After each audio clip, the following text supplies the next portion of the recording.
always heard my mom tell me that you had a little bitty pig.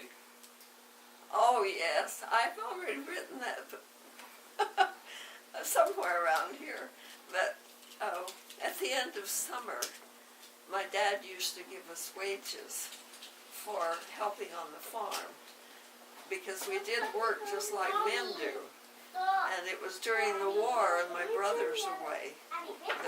They were in the service. Oh, so they were soldiers. Your older. Oh, they were in the Navy. Because you were a teenager. Okay, and they were sailors. And so they were in the war. One of them was right in the midst of it. Dwayne was, and I don't remember the place he went, but he was in the fighting. And he came home without any scars or wounds or anything. And so we did the work on the farm. Dad had 2 hired men. One boy that was about 3 years older than me, that was really a good worker. And he had, I think it was either 2 or 3 fingers that had been removed off his hand due to an accident. And they wouldn't take him in the service. So he worked for us all that summer.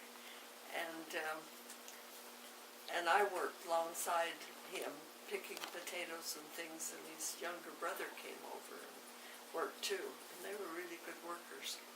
So I was classified as Dad's made-over boy or whatever. Anyway, he was trying to make a boy out of me. And so I had all that kind of experiences. And so he asked me, which would you rather have? A little pig that's been left as an orphan for your summer's work, or would you like wages? And I thought a little bit, and I thought, well, if I can fatten that pig up and take real good care of it, and it can grow up, it'll be worth a lot more to me than the wages he was going to pay me. So I chose the pig. And he says, you must remember you have the responsibility of taking care of that pig. And if it gets in an accident, you'll be held accountable. And so I took care of it. And one day I left the slop bucket. It was about yay big, and Dad would set it there on the ground, and I would take this slop and feed it to the pigs because I couldn't lift that. It was too big. And I left it, and there was a little bit of slop in it. And you can imagine what happened to my pig. One day I went out there, and it was upside down in the big pail. And I lifted it out, and I started to cry because I knew it had died. And so I went to Dad, and I said, my pig died, Dad. And I says, I've lost my whole summer wage. And he says, that's right. This will teach you a good lesson that you'll learn and will live with all the rest of your life, is to be careful with the things you're responsible for. And so he didn't pay me a cent for my work during that summer, and I was really disappointed because that was what I bought my school clothes with for the next year. And I always had 2 or 3 nice new outfits. I didn't get any that year.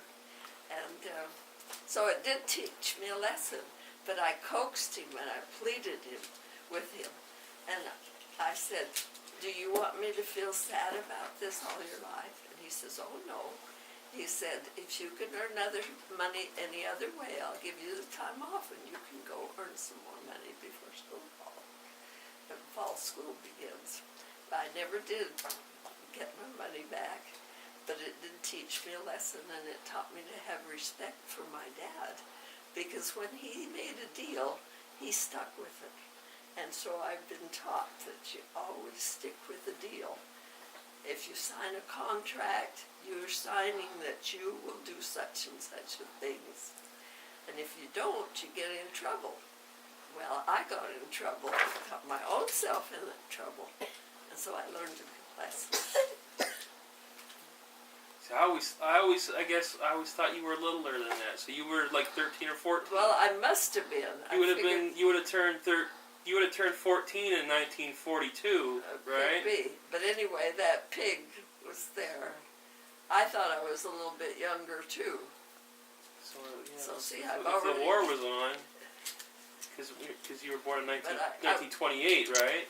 Yeah, Yeah, so you but I was looking forward to when it was bigger. But he gave me that responsibility. Before then, we had rabbits. I'll tell you a story about the rabbits. Mother liked rabbits, and Dad, he knows how they multiply and have lots of babies. And Mother would kill one every once in a while, and she would skin it, and she'd cook it. Well, I couldn't eat rabbit, and it actually made me feel sick inside because I'd watched her skin that little pet that we used to have, and I only watched once that I can remember. I was little then, real little, but I remember, and to this day I don't like to eat rabbit. And Mother said, now if I put a plate of chicken on the table and I took one of the parts of the rabbit and put on there, you wouldn't be able to tell the difference between the chicken and the rabbit because they tasted the same. And I said, I can tell the parts. I'd look at them real close. I won't eat those rabbits because they're too pretty to eat. And they were a lot of pretty ones.